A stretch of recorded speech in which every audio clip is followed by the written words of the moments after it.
Welcome student, lesson planner YouTube চ্যানেলে তোমাদেরকে স্বাগত। আজ আমি আবার তড়িতের একটা অন্য অংশ নিয়ে তোমাদের সামনে চলে এসেছি। আজকে আমরা শিখব সমবায়, রোধের সমবায়। তাহলে সবার আগে আমাদের জানতে হবে এই জায়গাটুকু থেকে আমাদের পরীক্ষায় অনেক অঙ্ক আসবে। এখান থেকেই মেনলি তড়িতের অঙ্কগুলো আসার প্রবণতা সব থেকে বেশি। তাই এই অংশটুকু আমাদের আজকে খুব ভালো করে শিখতে হবে। আমরা খুব অল্প একটু পড়বো, আমাদের খুব ভালো করে শিখতে হবে যাতে এই সমবায় সংক্রান্ত কোনো প্রশ্নের উত্তর দিতে কখনো কোনো সমস্যা না হয়। ঠিক আছে? তো রোধের সমবায়, সমবায় কি? আমরা আমাদের সুবিধার্থে একাধিক রোধকে একসঙ্গে যুক্ত করে নিজেদের সুবিধা মতো যে সমবায় তৈরি করি তাকেই আমরা রোধের সমবায় বলছি। রোধের সমবায় বলতে একাধিক রোধের সমষ্টিকে বোঝানো হচ্ছে। ঠিক আছে? তা রোধের সমবায়ের সংখ্যা পরীক্ষায় কোনোদিন আসবে না। তাহলে এই সমবায় দু প্রকার, একটা হচ্ছে শ্রেণী সমবায়, একটা সমান্তরাল সমবায়। তা শ্রেণী সমবায় কোনগুলো? যে রোধের সমবায়ের মধ্যে প্রতিটি রোধের মধ্যে দিয়ে একই তড়িৎ প্রবাহ মাত্রা প্রবাহিত হবে সেটাকেই আমরা বলবো শ্রেণী সমবায়। এই শ্রেণী সমবায়টা দেখতে এরকম, দেখো প্রতিটা রোধ পাশাপাশি যুক্ত হয়ে আছে, পাশাপাশি যুক্ত হয়ে আছে। এইটা দেখেই আমরা বুঝতে পারবো এটা শ্রেণী সমবায়। তার মানে এর মধ্যে দিয়ে দেখো এখানে বিভব পার্থক্য তৈরি হয়েছে, এখান থেকে আই তড়িৎ প্রবাহ মাত্রা যাচ্ছে। এই R1 রোধের মধ্যে এই জায়গায় তৈরি হয়েছে V1 বিভব পার্থক্য সৃষ্টি হয়েছে। আবার এখান থেকে R2 রোধ সৃষ্টি হয়েছে, এতে V2 বিভব পার্থক্য সৃষ্টি হয়েছে। আর এখান থেকে দেখো আবার আই প্রবাহ মাত্রা যুক্ত কারেন্ট প্রবাহিত হচ্ছে। তাহলে যে রোধের সমবায়ে প্রতিটি রোধের মধ্যে দিয়ে একই তড়িৎ প্রবাহিত হবে তাকে আমরা বলি শ্রেণী সমবায়, রোধের শ্রেণী সমবায়। তা এটা আমরা কিভাবে অঙ্ক এলে আমরা এর তুল্য রোধ বের করব। R = R1 R2 plus R3 R4 যতগুলো এর পাশে যতগুলো হাজারটা থাকলে হাজারটা পরপর পাশাপাশি এর রোধ যোগ করে দিলে এর বর্তনীর তুল্য রোধটা বেরিয়ে যাবে। ঠিক আছে? ঠিক সমান্তরাল সমবায়টা দেখতে এরকম হয়, দেখো উপর নিচে রয়েছে, উপর নিচে রয়েছে। এর দেখো প্রবাহ মাত্রা এখান থেকে ভাগ হয়ে এটাতে I1 প্রবাহ মাত্রা প্রবাহিত হয়েছে, এখানে I2 প্রবাহ মাত্রা প্রবাহিত হয়েছে, কিন্তু এর বিভব পার্থক্য সম্পূর্ণ একই আছে। তাহলে সমান্তরাল সমবায় আমরা কাকে বলবো? যে রোধের সমবায়ে রোধের একটি প্রান্ত বর্তনীর এক বিন্দুতে এবং অন্য প্রান্ত বর্তনীর আরেক বিন্দুতে আটকানো থাকবে এবং প্রতিটি রোধের বিভব পার্থক্য সমান হবে, তাকেই আমরা বলবো সমান্তরাল রোধ। ঠিক আছে? সেই সমবায়টাই আমরা হয়ে যাচ্ছে সমান্তরাল সমবায়।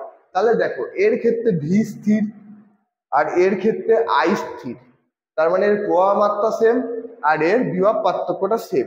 এর ক্ষেত্রে সূত্রটা হচ্ছে 1/R = 1/R1 plus 1/R2 plus 1/R3 plus 1/R4, এরকম হাজারটা থাকলে পরপর। এটা আমরা চিনব কি করে? এর উপরে উপরে উপরে উপরে থাকবে, এরকম এর উপর দিয়ে আরো একটা থাকতে পারে, তার উপর দিয়ে আরো একটা থাকতে পারে। এইগুলো দিয়ে তোমাদের পরীক্ষায় অঙ্ক আসবে, এরকম বর্তনী এঁকে দিয়ে বলবে এর তুল্য রোধ বের করো, বা প্রবাহ মাত্রা কত হবে বের করো, বা বিভব পার্থক্য কত হবে বের করো। এই অঙ্কগুলো আসবে। এই অঙ্কগুলো করতে গেলে আমাদের এই বর্তনীর তুল্য রোধটা বের করা দরকার, কারণ এখানে কোনোটার ক্ষেত্রে একই রোধ নেই, কারণ এখানে অনেকগুলো রোধ। আমরা প্রথমেই রোধের সমবায়তে বলেছি কি, যে একাধিক রোধ আমাদের সুবিধার্থে সংযুক্ত করছি আমরা, সেইটা করেই আমরা রোধের সমবায়টা তৈরি করি। তাহলে এখানে একটা রোধ আছে, দুটো রোধ আছে, এখানে একটা রোধ আছে, দুটো রোধ আছে। এই বর্তনীর ক্ষেত্রে তুল্য রোধটা আলাদা হবে, আর এই বর্তনীর ক্ষেত্রে তুল্য রোধটা আলাদা হবে। তাই তুল্য রোধটা দুটো বর্তনী দেখে আমাদের চিনে কোনটা কি বর্তনী সেই মতো করে রোধ বের করে আমাদেরকে অঙ্ক করতে হবে। তাহলে এখানে সব থেকে বড় প্রশ্ন যে তুল্য রোধ আমাদের বের করতে হচ্ছে কি তুল্য রোধ। তাহলে আমরা জেনে নিই যে তুল্য রোধটা কাকে বলে। ঠিক আছে? ধরো এরকম কোনো সমবায়ের বদলে বর্তনীতে এমন কোনো রোধ ব্যবহার করা হলো যাতে বিভব পার্থক্য ও প্রবাহ মাত্রা দুই প্রান্তের বিভব পার্থক্য ও বর্তনীতে প্রবাহিত প্রবাহ মাত্রা একই থাকে, তখন তাকে আমরা বলবো তুল্য রোধ। মানে এই রোধটা আমরা বের করছি, এখানে রোধ আলাদা, এখানে রোধ আলাদা, এটার জন্য বিভব পার্থক্য আলাদা, এটার জন্য বিভব পার্থক্য আলাদা। কিন্তু এই বর্তনীটা সমবায়ের বদলে যখন এটা বর্তনী হবে, তখন এই রোধটাই কিন্তু তুল্য রোধটাই পুরো বর্তনীতে ওই রোধটাই আমাদের ক্রিয়া করবে, সেই জন্যই এইটাকে আমরা বলে থাকি তুল্য রোধ। তাহলে এইটা এলো কি করে সেটা আমরা দেখে নিই। আচ্ছা, আমরা কি পড়েছিলাম? V is equal to I R, তাই তো? তাহলে এইটার ক্ষেত্রে দেখো, এইখান থেকে আমরা কি বলতে পারি, ভি ওয়ান, যেহেতু এইটুকুর ভোল্ট বিভব পার্থক্য ভি, এইটা আর রোধের ক্ষেত্রে, আর আইটা হচ্ছে প্রবাহমাত্রা, তাহলে আর রোধের ক্ষেত্রে এখানে কি লিখছি, এটা আর লিখছি আমরা আর রোধের ক্ষেত্রে, তাহলে এখানে V one is equal to I is equal to I one. ঠিক তেমনি V two is equal to I R two. তাহলে এইটা এখানে বিভব পার্থক্য ভি টু, এখানে আর টু রোধের জন্য এইখানে আমরা ওহমের সূত্র দিয়ে এই দুটো বলতে পারি। ঠিক আছে, ওহমের সূত্র দিয়ে আমরা এই দুটো বলতে পারি। তাহলে এখান থেকে আমরা কি বলতে পারি, V is equal to V one plus V two না? তাহলে V one plus V two সমান সমান কি, I R one plus I R two, I R one plus I R two, এখান থেকে আইটা কমন নেব, তাহলে I R one plus R two, এই একটা সমীকরণ পেলাম, এটাকে 2 নম্বর দিলাম। আর এটা আমাদের মূল সমীকরণ, এটাকে আমরা 1 নম্বর দিলাম। দেখো এবার এখানে ভি এর মান, এখানে ভি এর মান বেরিয়েছে I R one plus R two is equal, আর এখানে দেখো ভি এর মান আই আর। তাহলে এই দুটো যদি আমরা সমান করে দিই, তাহলে এখান থেকে আমরা পাবো কি, I R is equal to I into R one plus R two. এই আই আই কেটে আমরা পাচ্ছি R is equal to R one plus R two.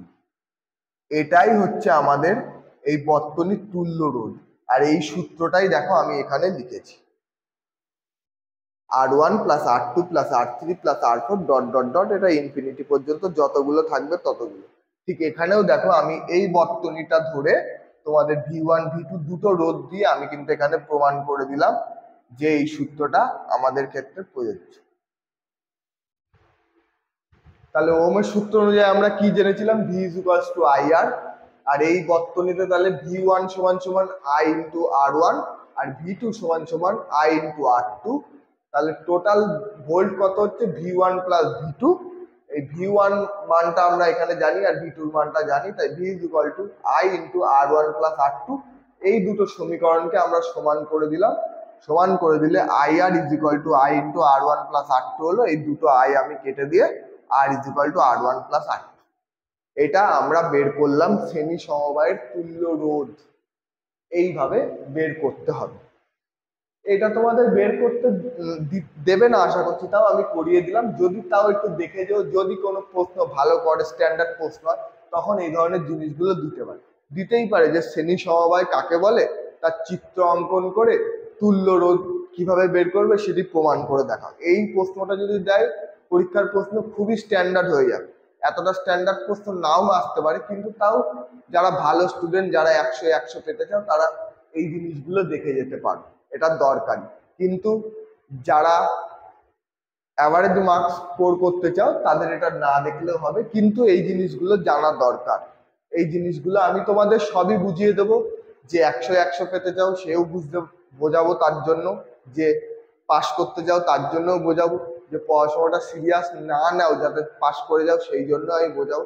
কিন্তু সবাইকেই বলবো পড়াশোনাটা সবাই করো, পড়াশোনা ছাড়া কোনো গতি নেই, ঠিক আছে? তাই এইটা গেল আমাদের শ্রেণী সমবায়ের জন্য। এবার আমরা সমান্তরাল সমবায়ের জন্য দেখে নেব।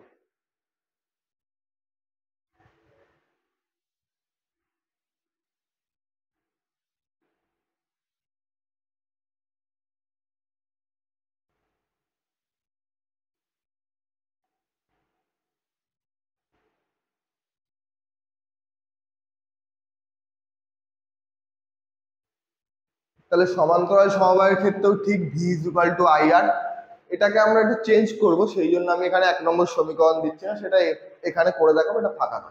তাহলে এখান থেকে কি বলতে পারো, দেখো যে এর বিভব পার্থক্য সেম, ঠিক আছে, এর বিভব পার্থক্য সেম। এর দুটো আলাদা আলাদা প্রবাহ মাত্রা আছে, R1 এর জন্য I1 আর R2 এর জন্য I2। তাহলে এখানে আমরা বলতেই পারি যে R1 এর ক্ষেত্রে V is equal to I1 R1 আর V is equal to I2 R2, ঠিক আছে, বলতেই পারি এটা। এবার এই সমীকরণটা এইটা প্রমাণের জন্য আমরা একটু অন্যভাবে লিখব। দেখো একটুখানি খেয়াল করে দেখো, আগের বার আমাদের বিভব প্রভেদটা সেম ছিল না, প্রবাহ মাত্রাটা সেম ছিল, আমরা লাস্টে এসে আইটা কেটে আর আর প্রমাণ করেছি যে আর is equal two R1 R2। ঠিক তেমনই এইখানে দেখো আমাদের ভিটা সেম আছে, আই আমাদের ডবল আছে, তাহলে এখানে আমরা চেঞ্জ করব কিভাবে, I is equal to V by R, এটাকে আমরা দেব 1 নম্বর সমীকরণ, ঠিক আছে। কারণ আমাদের এখানে এই বর্তনীতে দেখো প্রবাহ মাত্রা আই আছে, এখানে দুটো আলাদা আলাদা আই ভাগ হয়ে আবার কিন্তু আই এ চলে এসেছে।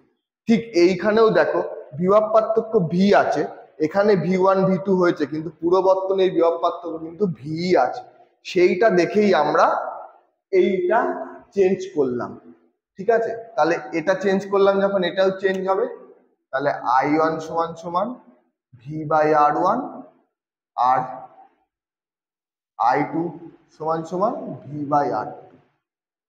তাহলে এখানে টোটাল প্রবাহ মাত্রা I ইজ ইকুয়াল টু কত হবে, I1 প্লাস I2। তাহলে এখান থেকে আমরা বলতে পারি V R1 plus V R2 বলতেই পারি, ঠিক আছে। এইবার কি হচ্ছে, তাহলে এইবার আমরা এখান থেকে কি বলবো, I is equal to V 1 by R আর 1 বাই R2, এইটাকে আমরা 2 দেব।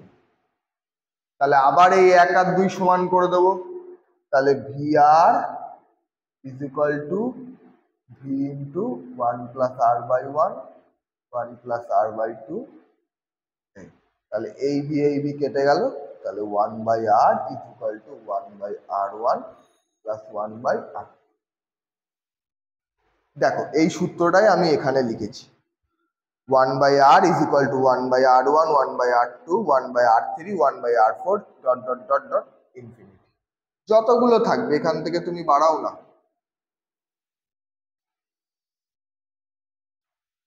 বাড়াও না,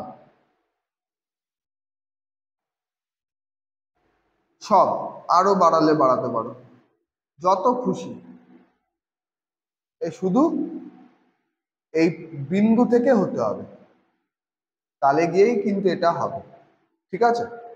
তাহলে এটা দেখো ওহমের সূত্র অনুযায়ী আমরা সকলে জানি V is equal to I R, সেখান থেকে আমি এটা চেঞ্জ আইটা আমাদের বের করে নিলাম, I is equal to V by R, 1 নম্বর সমীকরণ দিলাম। I1 প্রবাহ মাত্রা R1 রোধের জন্য হচ্ছে V is equal to I R, সেখান থেকে চেঞ্জ করে I1 is equal to V R করলাম, আর 2 নম্বর রোধের জন্য V is equal to I2 R2, এখান থেকে এইটা করলাম করে I is equal to I1 plus I2 V by R1 plus V by R2, I is equal to V into 1 by R1 plus 1 by R2, এটা 2 নম্বর সমীকরণ। এই 2 নম্বর সমীকরণ 1 নম্বর আর 2 নম্বর করে আমরা এটা পাচ্ছি V R into V into 1 plus R by R1 plus 1 by R2 দিয়ে এই সমীকরণটা আমরা পেয়ে গেলাম। তাহলে এটাই হচ্ছে সমান্তরাল সমবায়ের প্রমাণ। এটাও যদি কঠিন মনে হয় দেখার কিছু নেই, কিন্তু আশা করছি আমি তোমাদের বোঝাতে পেরেছি যে প্রমাণটা আমি কি করে করলাম বা কি করে এলো, সেই জিনিসটা আশা করি আমি তোমাদের বোঝাতে পেরেছি। যদি মনে হয় এটা প্রমাণটা একবার দেখে নিও, আহামরি কিছু না, পরীক্ষার হলে যদি আসে তোমরা করতে পারবে, কিন্তু এত কঠিন প্রশ্ন আসার সম্ভাবনা নেই, ফলে তোমরা এটা স্কিপ করলে করতে পারো, কিন্তু আমি তোমাদের বোঝানোর জন্য এই জিনিসটা করে দিলাম যাতে কারোর কোনো সমস্যা না হয়। তো এইবার আমাদের এইখান থেকে করতে হবে অঙ্ক, ঠিক আছে। এই অঙ্ক আমি তোমাদের করাবো এবার, আশা করছি তোমরা এটা বুঝতে পেরেছো। তাহলে শ্রেণী সমান্তরাল কি করে দেখবে, পাশাপাশি যদি কোনো সমান্তরাল থাকে সেটাই শ্রেণী সমান্তরাল। আর সমবায় সমান্তরাল কি করে দেখবে, উপর নিচে যদি এরকম কোনো সমবায় থাকে তাহলেই সেটা সমান্তরাল সমবায়।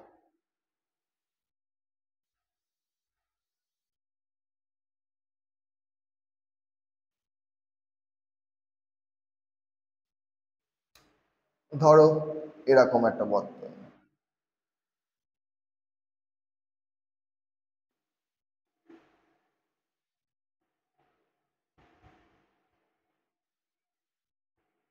এইগুলো এক একটা রোধ।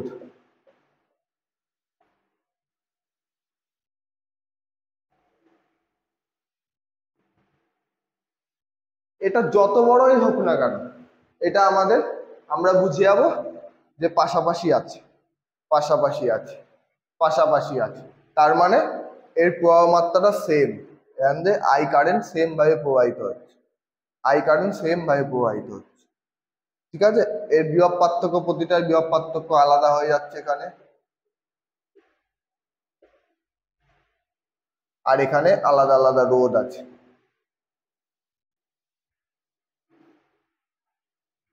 ঠিক আছে, ঠিক তেমনি যদি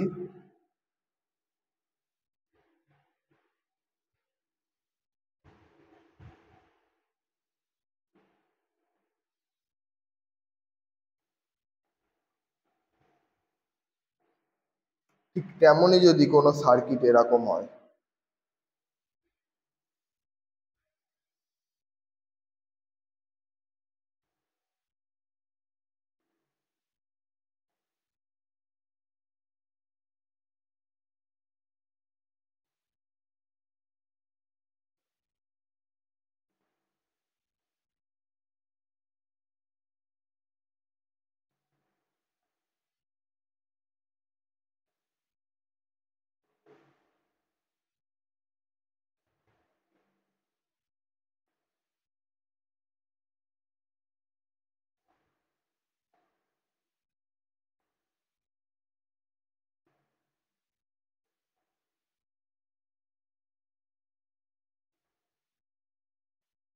তাহলে এটা যখন আমাদের এরকম হবে, দেখো উপর নিচে উপর নিচে উপরে, একটার উপর আরেকটার উপর একটা ছাদের মতো রয়েছে, সেটাকেই আমরা বলবো তখন সমান্তরাল সমবায়। তাহলে আশা করছি তোমরা শ্রেণী সমবায় চোখে চিনতে পারবে, সমান্তরাল সমবায় চোখে চিনতে পারবে। আর একটা জিনিস তোমাদের এঁকে দেখিয়ে দিই,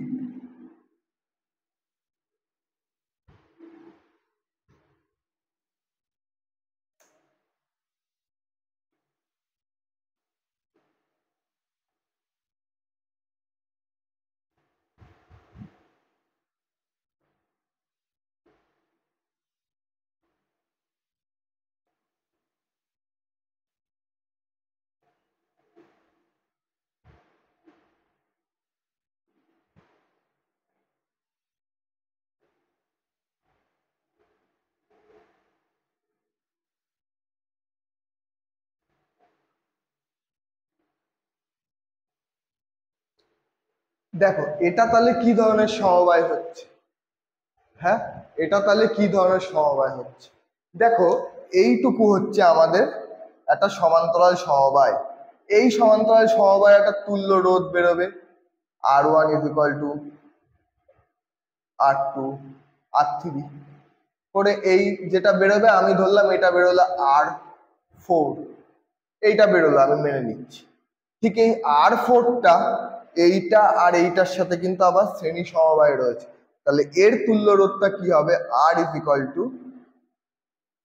এটা R1, এটা তুমি ধরো R5, এটা R6, তাহলে এখানে কিন্তু R6 R5 প্লাস R4, এইটা হয়ে যাবে পুরো বর্তনীর রোধ, পুরো বর্তনীর তুল্য রোধ কিন্তু এইটা হয়ে যাবে। এই জিনিসটাই আসল ব্যাপার, তোমাদেরকে পরীক্ষায় এরকম মিশ্র সমবায় দিয়েও অঙ্ক দিয়ে দিতে পারে, সেই জন্যই আমি এই ছবিটা আঁকলাম, এবং মিশ্র সমবায়ের অঙ্ক আমি তোমাদের করিয়ে দেবো।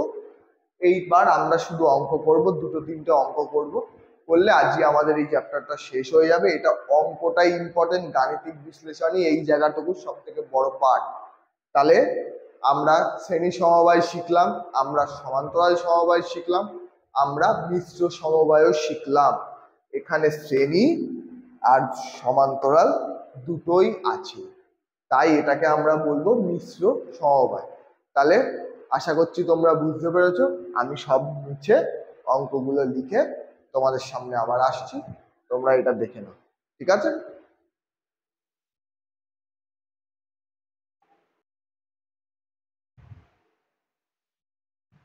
তাহলে চলো, বোর্ডে 3টে অঙ্ক লিখেছি, সেই 3টে অঙ্কের উত্তর তোমরা কমেন্ট বক্সে কমেন্ট করে জানাবে আমাকে।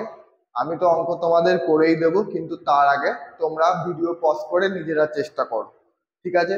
এটা তোমরা ভিডিও পজ করে নিজেরা চেষ্টা করে কমেন্ট করো, তাহলে আমি আরো খুশি হব। চলো অঙ্কগুলো দেখে নিই।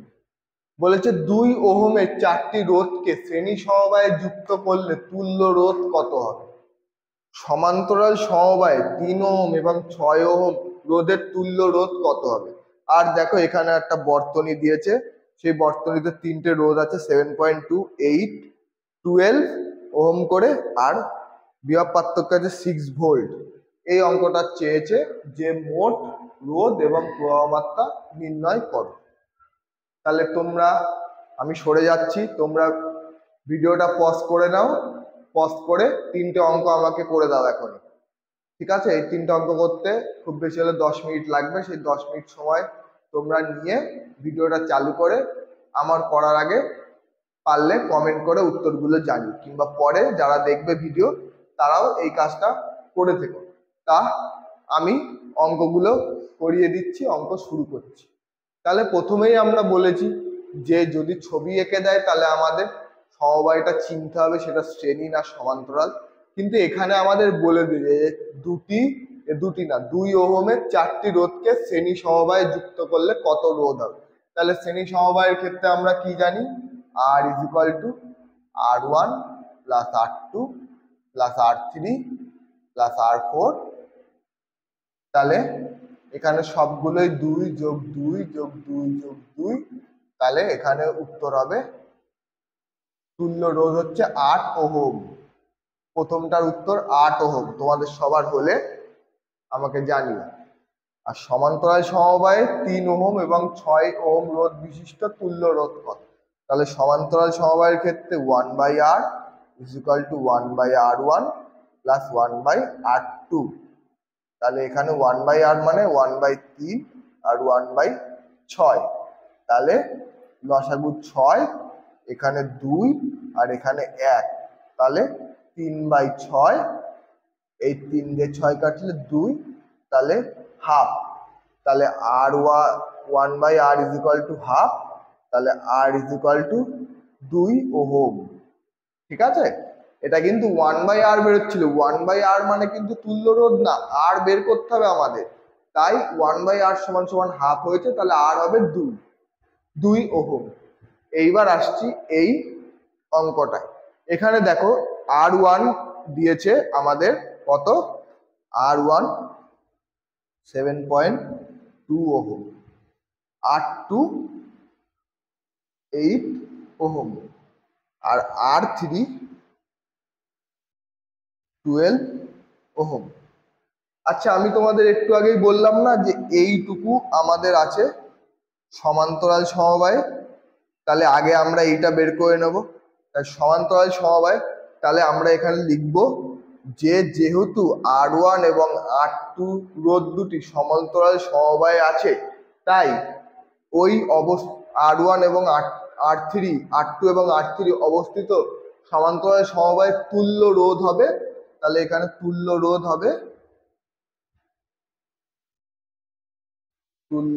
হবে নিয়ে 1/8 + 1/12। এর লসাগু কত হবে? লসাগু কত হবে?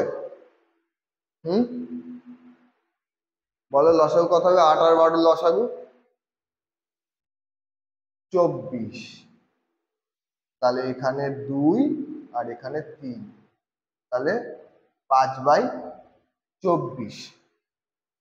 5/24, তাহলে এটা উল্টে গেলে হবে 24/5, সেটার মানে হচ্ছে 4 আর 5 = 40, 4.8 ওহম, ঠিক আছে? এইটাই সমান্তরাল সমবায়ের তুল্য রোধ হচ্ছে 4.8 ওহম। তাহলে মোট রোধ কত?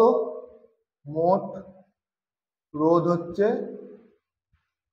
এবার শ্রেণী সমবায় এইটা আর এইটা শ্রেণী সমবায় রয়েছে, তাহলে এইটার সাথে এটা যোগ করে দেবো, তাহলে 7.2 আর 4.8, তাহলে 7.2 প্লাস 4.8 ওহম। তাহলে কি হচ্ছে এখানে 0.5 12, তাহলে 12 ওহম। তাহলে এই বর্তনীর টোটাল রোধ হচ্ছে 12 ওহম। এইবার আমাদের বলেছে যে প্রবাহ মাত্রা নির্ণয় করতে। তাহলে প্রবাহ মাত্রা আমরা কি করে বের করব? প্রবাহ মাত্রা জানি আমরা কি, V = IR, ওহমের সূত্র অনুযায়ী প্রবাহ মাত্রা হচ্ছে V = IR। তাহলে এখান থেকে আমরা V = IR করব। তাহলে আমরা এখান থেকে R পেয়ে গেছি, V আমাদের দেয়া আছে 6 ভোল্ট, আমরা বের করতে হবে আমাদের I। তাহলে V = IR, তার মানে I = V/R, তাই তো? তাহলে V কত? 6, আর রোধ কত? 12, তাহলে 6/12, তাহলে এখান থেকে হচ্ছে 0.5 অ্যাম্পিয়ার। যেহেতু প্রবাহ মাত্রার একক কিন্তু আমাদের অ্যাম্পিয়ার, ঠিক আছে? আর এটা কিন্তু ওহম দিয়েছি কারণ এটা রোধ বেরিয়েছে, এটা প্রবাহ মাত্রা অ্যাম্পিয়ার। তাহলে আশা করছি তোমরা 3টে অঙ্কই বুঝতে পেরেছো। আর যারা যারা অঙ্কটা ভিডিও পজ করে করেছিলে তারা কমেন্ট বক্সে অঙ্কের উত্তরগুলো কমেন্ট করে জানিও, এবং সঠিক হলে সেটাও আমাকে জানিও। তাহলে আজ এই পর্যন্তই। আমরা সমান্তরাল সমবায়, শ্রেণী সমবায় কাকে বলে জানলাম, রোধের সমবায় কি জিনিস সেটা জানলাম, তুল্য রোধ কেন আমরা বের করতে হয় সেটাও জানলাম, কি করে বের করতে হয় সেটাও শিখলাম, ঠিক আছে? আর এই সংক্রান্ত সমস্ত অঙ্কগুলো আমরা শিখলাম। তো এইগুলো ভালো করে প্র্যাকটিস করবে তোমরা, এই অঙ্কগুলোই ভালো করে প্র্যাকটিস করবে, নিজেরাই অঙ্ক বানাবে। যেমন এখানে দেখা গেল আমি 2 ওহম দিয়েছি, সেখানে তোমরা 4টে 4 রকম দিয়ে করে দেখলে, এখানে যেমন 2টো দিয়েছি, এখানে আরো 3-4টে দিয়ে তোমরা করে দেখলে, ঠিক আছে? ঠিক এইরকম একটা বর্তনীর পাশে আরো একটা এঁকে কিংবা এটার সাথে আরো কয়েকটা বাড়িয়ে সেই হিসাবে তোমরা করলে। এইভাবে নিজেরাই অঙ্ক বানিয়ে নিজেরাই উত্তর করার চেষ্টা করো, দেখবে মজাও লাগবে, ছবি আঁকবে নতুন ভাবে বোঝার চেষ্টা করবে, মজা আসবে এবং অঙ্কটাও তাড়াতাড়ি শিখতে পারবে। তো আজ এই পর্যন্তই। আমি আবারও একবার বলছি যে আলো যেরকম আমরা আমার সাথে সাথে তোমরা পড়েছিলে, ঠিক তড়িৎটাও তোমরা আমার সাথে সাথেই পড়ো। এইটুকু আধা ঘন্টা আমি পড়িয়ে দিই, সেটা 2 দিন সময় ধরে রিভাইজ করা বা বোঝা সবার পক্ষেই সম্ভব, ঠিক আছে? আর যার 2 দিনে হচ্ছে না সে পড়াশোনা করছে না। আর যদি কারোর কোনো সমস্যা বা অসুবিধা থেকে থাকে কমেন্ট বক্সে কমেন্ট করো। তো আজ এই পর্যন্তই, দেখা হচ্ছে পরের ভিডিওতে। Thank you.